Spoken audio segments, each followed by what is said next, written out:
Hello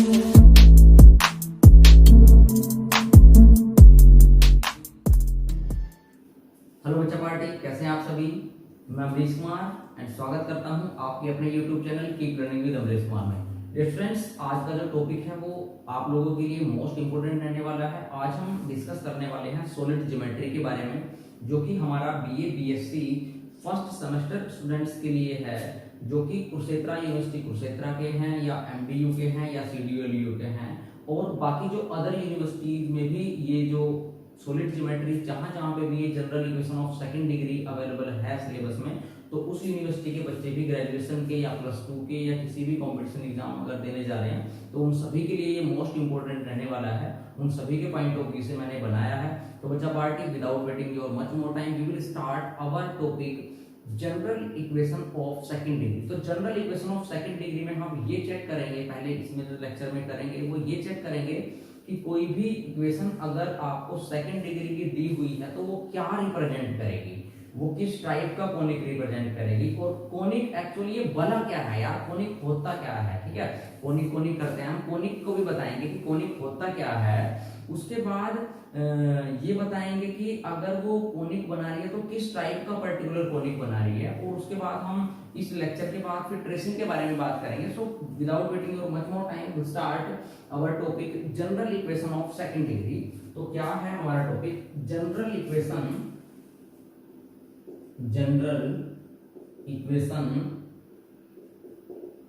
of second degree. First है आपके पास topic जिसके बारे में डील करेंगे हम इस पूरे चैप्टर में, general equation of second degree. Second degree की इक्वेशंस के बारे में हम पढ़ेंगे, उनका नेचर कैसा होगा। अब बात करते हैं पहले कोनिक सेक्शन की। कोनिक, ठीक है, कोनिक सेक्शन कि कोनिक होता क्या है। देखो, कोई भी आपकी स्ट्रेट लाइन है, कोई भी आपकी परपेंडिकुलर लाइंस हैं, कोई भी पेयर ऑफ पैरेलल लाइंस हैं, या आपका सर्कल है, एलिप्स है, हाइपरबोला है, पैराबोला है, दीज आर ऑल कोनिक। ये सभी सारे के सारे क्या हैं, ये कोनिक के एग्जांपल्स हैं। तो जैसे कोई भी आपको सिंपली अगर मैं बताऊं यार, बिल्कुल सिंपल सी लैंग्वेज में आपको बताऊं कि x² + y² = 4। भाई हम बिल्कुल लोअर क्लास से ही पढ़ते हुए आए हैं इसको। लोअर क्लास से मतलब ये नहीं कि आप फर्स्ट की बात करें, मतलब +1 और +2 में या 10th में 9th में ये कंसेप्ट आ चुका होता है कि जो ये इक्वेशन होती है आपकी, किसकी इक्वेशन होती है आपकी, सर्कल की इक्वेशन होती है कि x² + y² = 4। ये तो सभी को पता है। अगर मैं लिखूं, इसका भी सभी को पता है कि y = mx + c, कि बच्चों ये स्ट्रेट लाइन की इक्वेशन है आपकी, ये एक लाइन की इक्वेशन है। तो ऐसे ही अगर आपके पास, जैसे यहाँ पे एक क्वेश्चन की उठाया है मैंने, उसके साथ साथ मैं आपको थ्योरी भी कराता चलूंगा, क्वेश्चंस भी कराते चलूंगा, ध्यान से देखना, इंपॉर्टेंट क्वेश्चन है।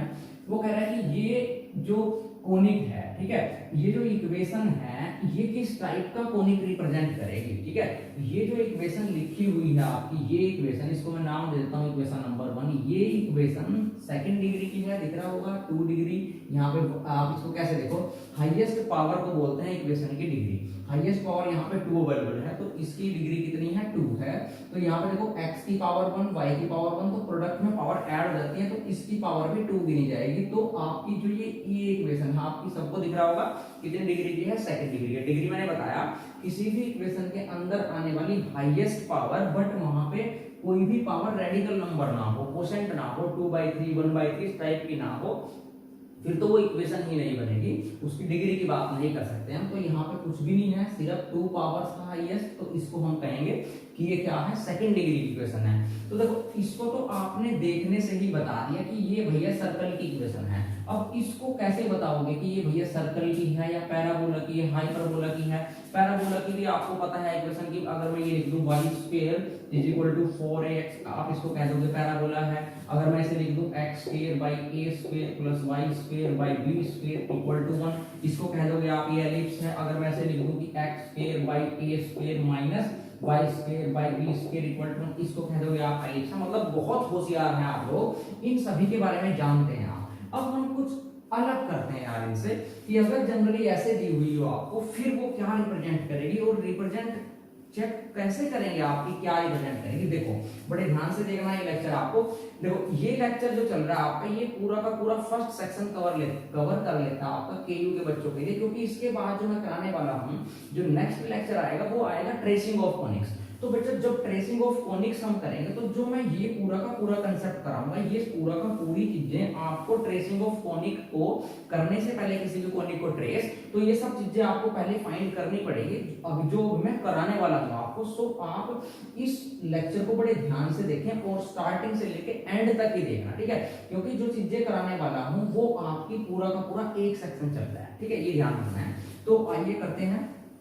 तो सबसे पहले तो जो भी इक्वेशन दी हुई है आपको, अगर उसको ये देखना आपने कि वो क्या रिप्रेजेंट करेगी, इनमें से क्या चीजें रिप्रेजेंट करेगी, तो आपने सबसे पहले उसको general equation of second degree के साथ कंपेयर करना है। और ये क्रैम भी कर लेना आपने कि general equation of second degree ये होती है, तो यही होती है। स्टैंडर्ड याद रखना आपने, स्टैंडर्ड चीज है ये। क्या मैं क्या कहूंगा कि कंपेयर इक्वेशन 1, वो वाली equation with the general equation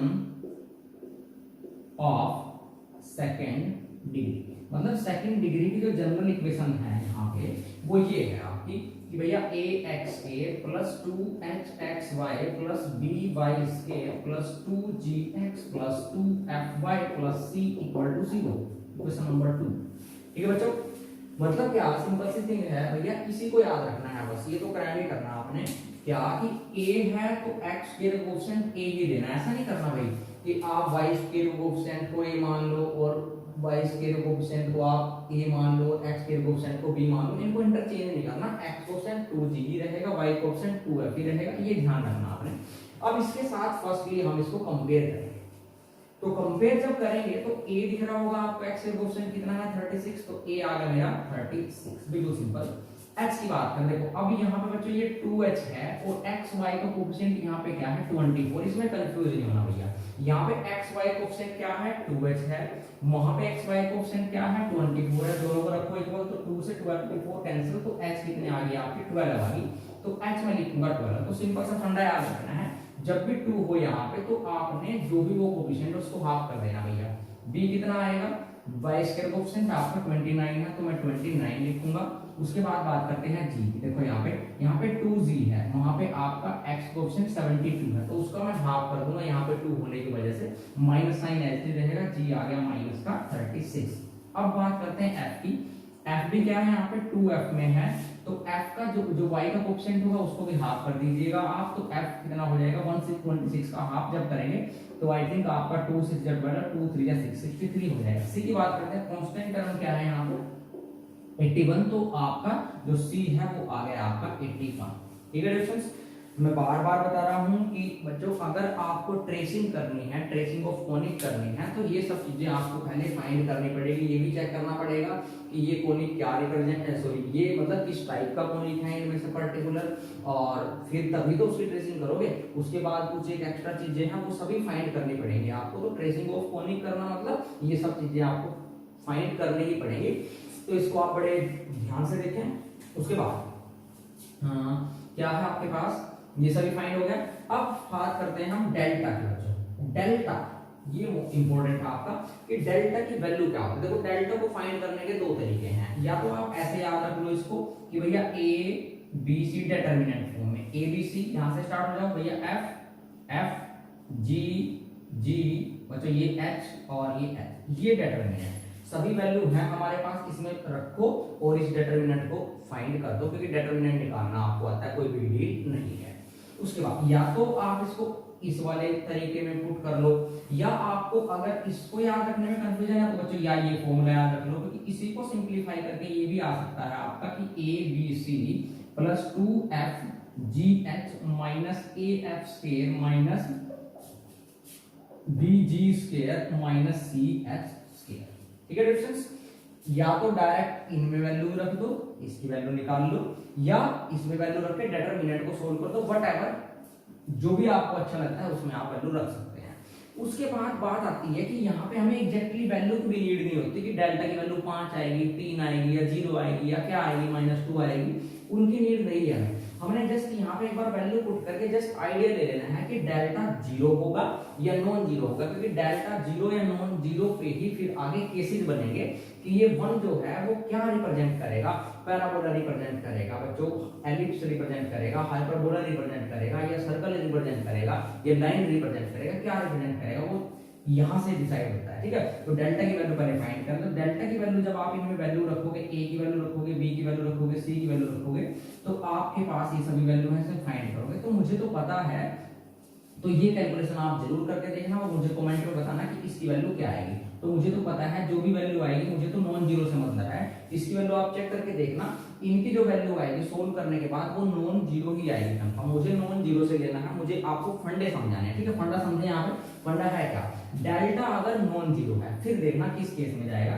delta अगर नॉन जीरो है, फिर हम चेक करते हैं नाउ, उसके बाद डिफरेंस बात आती है h square minus ab। First ये तो यही हो गया कि डेल्टा नॉन जीरो है, फिर h स्क्वायर माइनस ab की वैल्यू चेक करें क्या आएगी, देखते हैं।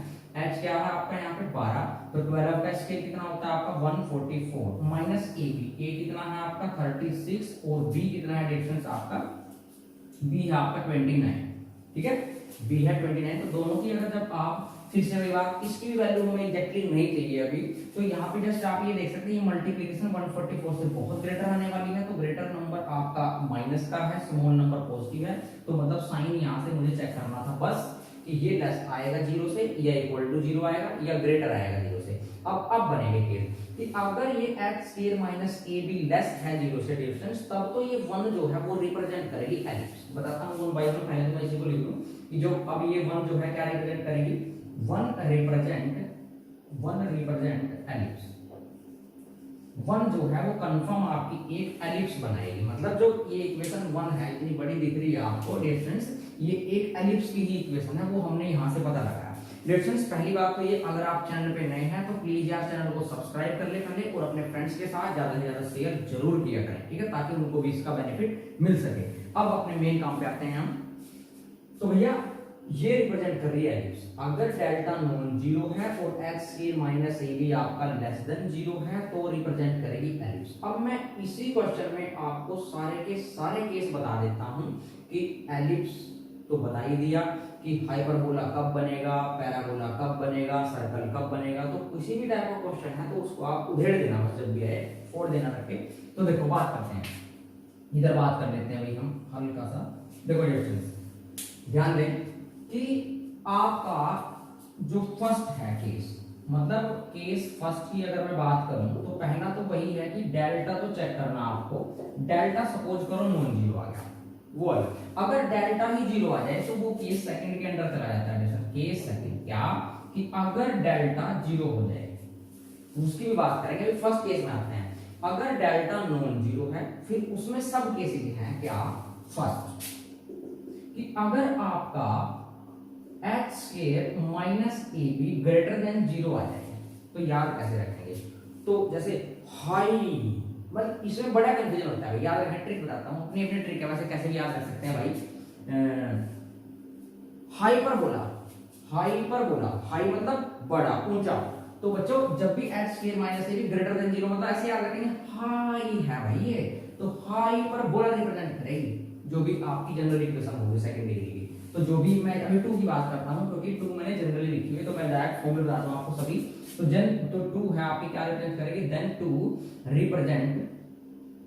Represent hyperbola. दोबारा बता दें, s square minus ab greater than zero मतलब हाई है, हाइपरबोला रिप्रेजेंट करेगी। सेकंड केस क्या हो गया कि अगर x square minus ab less than zero है तो 1 क्या रिप्रेजेंट करेगी डिफरेंस आपकी, अभी अभी चेक किया था, एलिप्स। तो एलिप्स, तो इस केस में एलिप्स बनेगा भैया।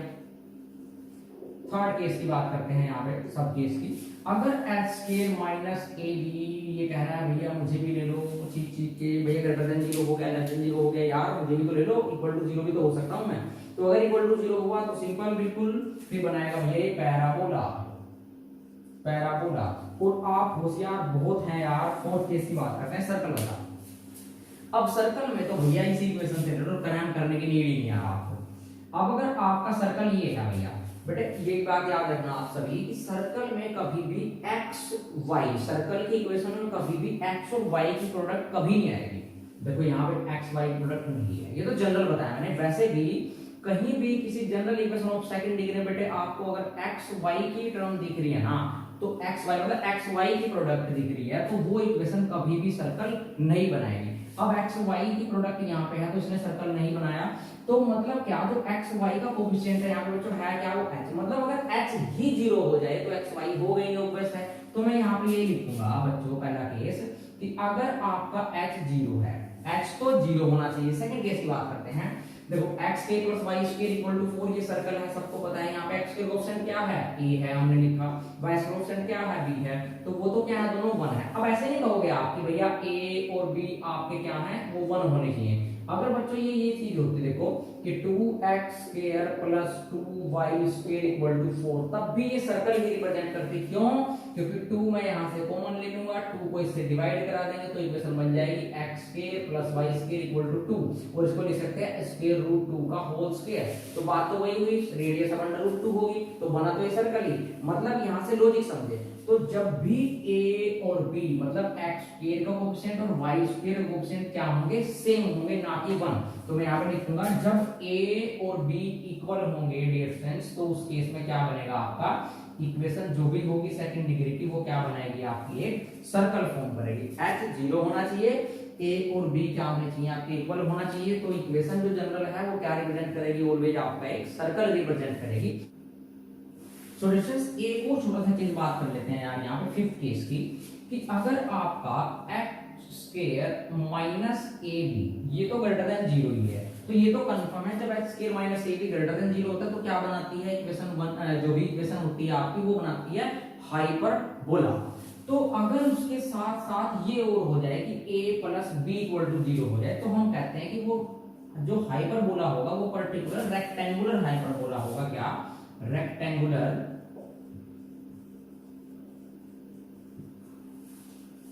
ठीक है। हाइपरबोला तो होगा, बट उसके सामने एक एक्स्ट्रा चीज लग जाएगी, रेक्टेंगुलर हाइपरबोला होगा। ये भी एक हाइपरबोला की पर्टिकुलर प्रॉपर्टी है, प्रॉपर्टी नहीं कह सकते इसको, कि ये भी एक टाइप का पैराबोला होता है जो आपका रेक्टेंगुलर हाइपरबोला बोलते हैं उसको। सो कमेंट में जरूर बताना यार कि रेक्टेंगुलर हाइपरबोला होता क्या है। नहीं है, नहीं पता तो मैं बता दूंगा नेक्स्ट वीडियो में, ठीक है। अगर आपको इसके बारे में नहीं पता कि हाइपरबोला तो सबको पता है, तो यहाँ पे बात करता है वो रेक्टेंगुलर हाइपरबोला। तो रेक्टेंगुलर हाइपरबोला अभी तो यही है कि a + b अगर 0 है तो बस ये याद रखें कि वो रेक्टेंगुलर हाइपरबोला बनेगा। होता क्या है मुझे बताना जरूरी यार, मुझे पता है। अब बात करते हैं केस सेकंड की, ठीक है। केस सेकंड में क्या यार, कि अगर डेल्टा g 0 हो जाए, अगर डेल्टा ही 0 हो जाए भैया, अगर डेल्टा ही 0 हो जाए, तो उस केस में जो ये जनरल इक्वेशन है वो क्या रिप्रेजेंट करेगी, फिर भी सब केस बनेंगे आपके। देखो फिर यहीं पे इसी पे कि x² - ab अगर 0 हुआ, तो ये जो जनरल इक्वेशन है वो भी जो भी दी हुई होगी वो रिप्रेजेंट करेगी पेयर ऑफ पैरेलल लाइन। इसके बारे में बताऊंगा मैं भी आपको, पेयर ऑफ पैरेलल लाइंस। देखो लाइन की इक्वेशन क्या होती है, y = mx + c। मतलब लाइन की इक्वेशन तो लीनियर होती है आपकी वेरिएबल्स में, बट यहाँ पे जो इक्वेशन दी हुई होगी आपकी पूरे के पूरे चैप्टर में, वो जनरल इक्वेशन दी हुई होगी सेकंड डिग्री की, ठीक है बच्चों। तो जनरल इक्वेशन सेकंड डिग्री की, अब आप दो अगर इक्वेशंस को, दो लाइन की इक्वेशंस को प्रोडक्ट कराओगे तो वो आपको 2 डिग्री की इक्वेशन मिलेगी, ठीक है। तो हमेशा जब भी आपका 2 डिग्री का जनरल इक्वेशन है, तो अगर x² - ab 0 है तो उस केस में कहोगे आप, तो इक्वेशन जो रिप्रेजेंट करेगी वो मतलब दो लाइंस की इक्वेशन होगी, वो पेयर ऑफ पैरेलल लाइंस होगा, ये ध्यान रखना है। सेकंड की बात करते हैं भैया, सिंपल सा केस है कि अगर ये बच्चों क्या हो जाए, नॉन जीरो हो जाए, तो उस केस में हम कहते हैं कि क्या रिप्रेजेंट करेगी, pair of intersecting line. Intersecting भैया या तो पैरेलल होंगी, एक दूसरे को कहीं भी इंटरसेक्ट नहीं करेंगी, या वो इंटरसेक्ट करेंगी। तो दूसरा केस आ जाता है कि आपकी जो x² - ab अगर नॉन जीरो है तो क्या रिप्रेजेंट करेगी, पेयर ऑफ इंटरसेक्टिंग लाइन। एक और इसमें तीसरा केस आ जाता है डिफरेंस, क्या कि अगर आपका a + b 0 हो जाए, तो उस केस में जो आपका इक्वेशन होगा वो क्या रिप्रेजेंट करेगा, यहाँ पे क्या देंगे, पेयर ऑफ परपेंडिकुलर लाइंस। क्या रिप्रेजेंट करेगा, पेयर ऑफ परपेंडिकुलर लाइंस। ठीक है स्टूडेंट्स, तो यही केस थे। इन केसेस से बाहर आपके पास कोई भी नहीं आने वाला। तो जो डील करेंगे हम general equation of second degree, इन सभी केसेस में से 8 केसेस हैं, इन 8 में से कुछ ना कुछ जरूर रिप्रेजेंट करेगी वो। तो आठों के आठों मैंने बता दी, इसी में आपको कोई बड़ी डील नहीं है। अब एक छोटी छोटी जो और चीजें हैं चैप्टर में वो मैं और बता देता हूँ आपको।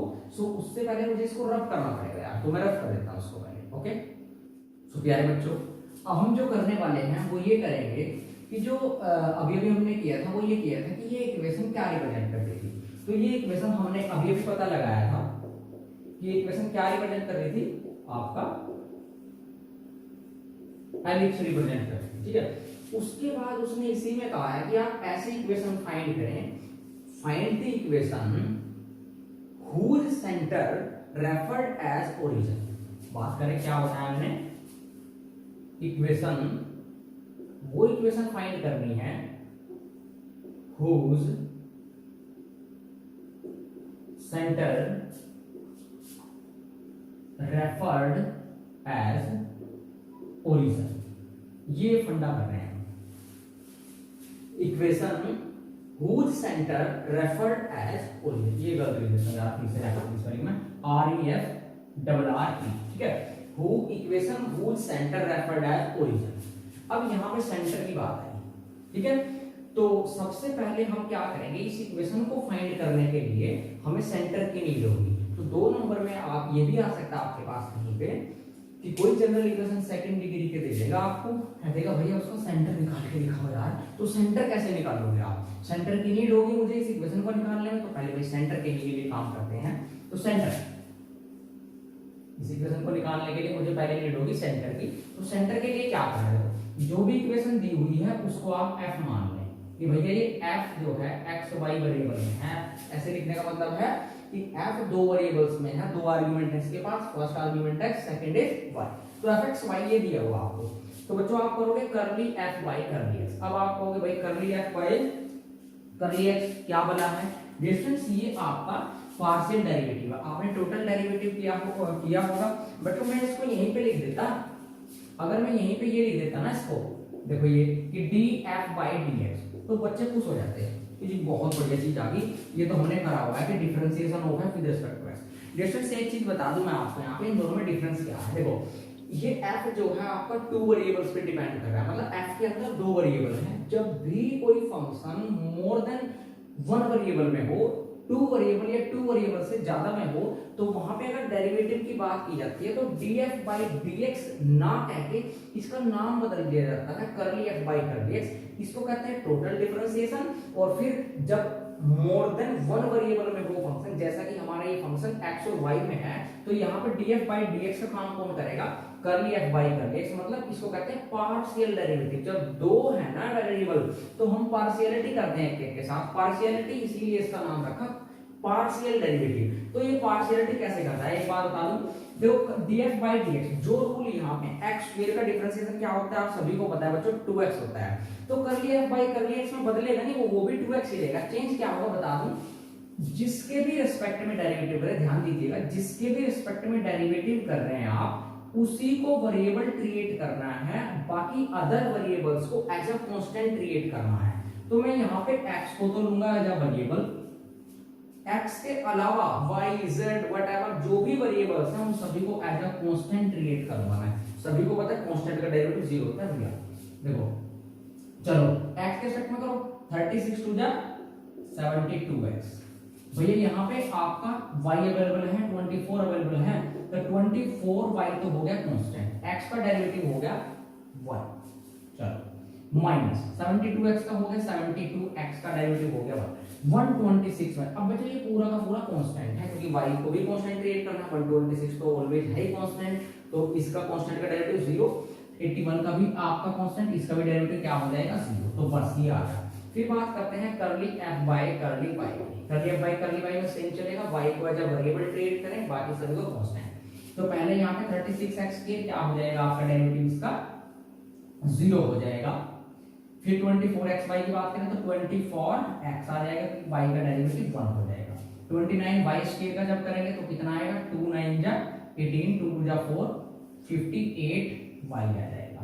72x, ये x तो डेरिवेटिव क्योंकि x को कांस्टेंट मानना है ना, y के रिस्पेक्ट में करना, तो 0 हो जाएगा। 126 y का क्या हो जाएगा प्लस 126, और 81 का क्या हो जाएगा आपका 0 हो जाएगा। ठीक है डियर स्टूडेंट्स, उसके बाद आपने दो इक्वेशन बना ली। इक्वेशन तो नहीं कह सकते ना इनको, क्योंकि यार इनके साथ ना आंसर होगी, गरीब मारनी करनी आपने कहीं पे बच्चों, कर लिया बाई कर लिया। चलो ठीक है, अब आप क्या करना, इसको 0 के इक्वल रखना, इसको भी 0 के इक्वल रखना, तब कहेंगे इक्वेशन। तो मैं इसको रखता हूं 0 के इक्वल, इसको भी रखता हूं 0 के इक्वल, 0 के इक्वल। अब यहां पहले ये देखो यार क्या कॉमन है, इसको पहले सिंपल बना लो। 24 कॉमन, सिंपल सा बन जाएगा ये आपका। 24 3 पता नहीं कितने होते हैं भैया, आप बताना मुझे कमेंट करके। 3x प्लस बताना सही किया है क्या, 24 माइनस 24 3 इक्वल टू, इसको मान लो क्वेश्चन नंबर 2। इसको भी ऐसे ही कर लो छोटी सी। तो भैया इसमें क्या कर सकते हैं, ये आपकी 2 से डिवाइड हो रही है, 4 से, तो ये 4 बन जा 4 नहीं होगा, और चलो यार इतना क्या सोचना, 4 से आप 2 से कर दो, तो 12x, इतना नहीं सोचा करते भाई, 12x और ये हो जाएगा 29y प्लस 29y, और प्लस ये कितना हो जाएगा 2 6 जा 12 तो 3 जा 6 इक्वल टू 0, क्वेश्चन नंबर 3।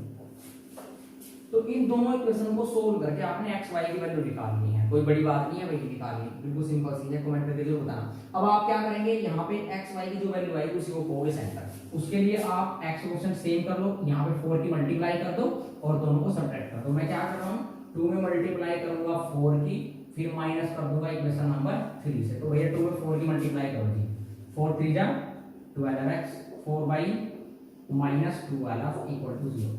इसको नीचे लिखो 12x plus 29y plus 63, subtract करना तो भाई सभी को आता होगा, minus minus minus cancel out, 4 में से माइनस 29 तो माइनस का 25 आए, 63 और 63 और 12 कितना हो गया, माइनस का ही बनेगा क्योंकि दोनों माइनस के हैं, 3 2 5 और 6 1 75 इक्वल टू 0। 75 को राइट साइड ले जाओ तो ये पॉजिटिव हो जाएगा, तो डायरेक्ट लिख दे बस कि y कितना आएगा माइनस का, ठीक है, y आया माइनस के, तो पुट कर दो इसको इक्वेशन नंबर, सिंपल सी वाली में 2 में पुट कर दो, x आ जाएगा, पुट इन 2 में जैसे ही पुट किया क्या आया, ये आ गया 3x और ये माइनस 3 इक्वल टू 0, तो -3 माइनस का 6, राइट साइड जाएगा प्लस का 6, तो x कितना आ गया 2 आ गया। तो सेंटर कितना आया, जो सेंटर आया यहाँ पे 2 में आपका जो सेंटर आया, सेंटर उसको नाम दे देना यार, आप नाम देने में क्या फर्क है, जब तुम्हारा भी नाम रखिए यार करवा ने, तो इसको भी दे दो बेचारे को।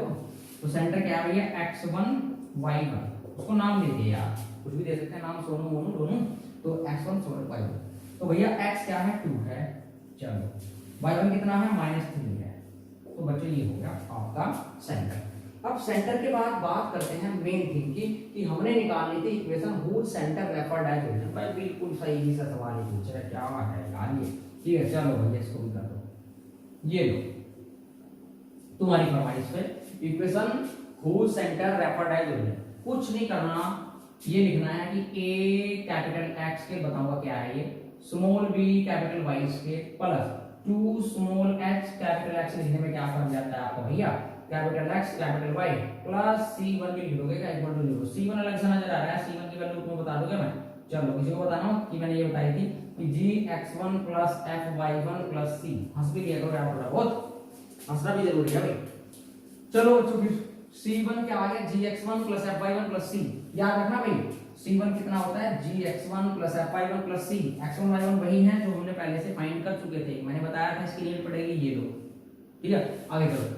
अब बच्चों x कैपिटल y कैपिटल, अब ये जो x y capital X capital Y है ना, इनको जस्ट नोटेशन बदली है, स्मॉल x स्मॉल y की प्लेस पे हमने कैपिटल X कैपिटल Y रखा है, क्योंकि मुझे निकालनी थी ऐसी इक्वेशन जिसके सेंटर एज ओरिजिन हो।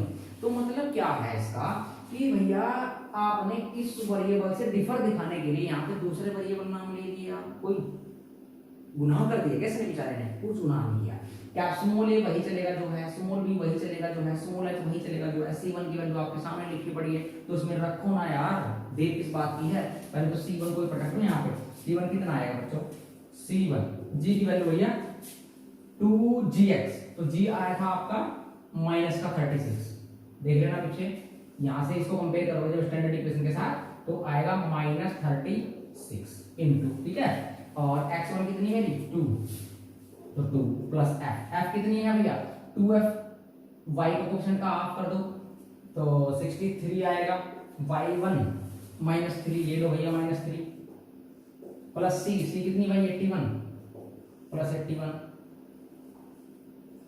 निकाल दो ये वैल्यू, माइनस का 72, 63 3 जा माइनस बनेगा, 3 जा 9, 3 6 जा 18 प्लस 81। चलो भैया थोड़ा सोल्व कर लो, 81 प्लस का 72 माइनस का, तो भैया मुझे तो पता है 9 आएगा, माइनस 189 प्लस 9, 81 में से अगर 72 को सब्ट्रैक्ट करें तो 9 आएगा ना प्लस का, देख लेना बता रहा कमेंट करके, मेरी कैलकुलेशन थोड़ी वीक है बता देना आप। तो माइनस 189 प्लस 9 कितना आएगा, माइनस का 180 आएगा भाई,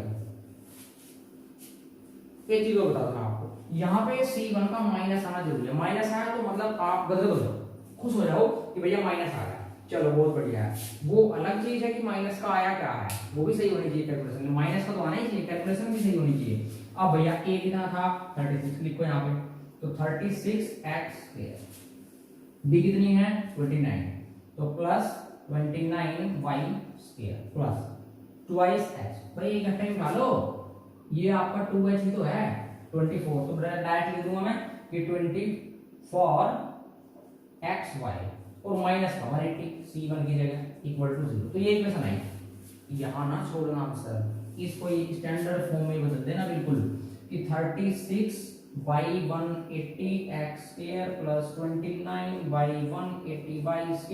तुम कहोगे भाई ये कर दिया क्या सर, हमें भी तो बता दिया करो, अकेले अकेले करते रहते हो आप, सोल्व लो भाई आपको बता देंगे, 1 मिनट रुको तो सही यार, वेट तो कर लो। देखो क्या हो रहा है बच्चों, माइनस 180 को ले गए राइट साइड, कितना हो गया प्लस का 180, फिर उसके बाद 180 से होल इक्वेशन को डिवाइड करा दिया, 180 180 डिवाइड 180 डिवाइड 180 बाय 181। तो this is the required equation whose centre referred as origin, तो यही वो इक्वेशन है जिसके सेंटर जो है रेफर कर रहे हैं ओरिजिन को, यही वो चीज के आपसे मांग कर रहा था। सो डिस्टेंस आप जरूर बताना यार वीडियो कैसी लगी, अगर वीडियो पसंद आई तो लाइक करें और ज्यादा से ज्यादा कमेंट जरूर किया करें। कोई भी आपको पढ़ाने में समझ नहीं आ रहा है तो मुझे बताएं कि ऐसे पढ़ाओ, ठीक है, हम ऐसे ही पढ़ाने की कोशिश करेंगे। और अगर आप चैनल पर नए हैं तो आप पहले चैनल को सब्सक्राइब कर लें, ज्यादा से ज्यादा अपने फ्रेंड्स के साथ शेयर किया करें। और एक मेरा टेलीग्राम ग्रुप भी है जिसका नाम है keep learning with Amresh Kumar, Telegram पे जाना सर्च करना keep learning with Amresh Kumar, उसको ज्वाइन करो। वहां पे आपको सभी के सभी हैंड रिटन नोट्स और बुक्स पीडीएफ सभी के सभी जो क्वेरीज हैं कमेंट्स हैं वहां पे मैं सोल्व करता रहता हूँ। बहुत सारे बच्चे हैं आपके दोस्त हैं तो आप जरूर ज्वाइन करें, आपका बहुत बेनिफिट होगा उससे। और उसके बाद नेक्स्ट वीडियो में हम करेंगे ट्रेसिंग ऑफ फोनिक्स और एलिप्स की भी बात करेंगे, और एक पैराबोला रहेगा यार, पैराबोला की भी तो बात करेंगे कि पैराबोला कैसे है, पैराबोला को फाइंड कैसे करेंगे, वो भी कर लेंगे यार नेक्स्ट वीडियो में। सो तब तक के लिए जय हिंद, जय Bharat and thank you so much.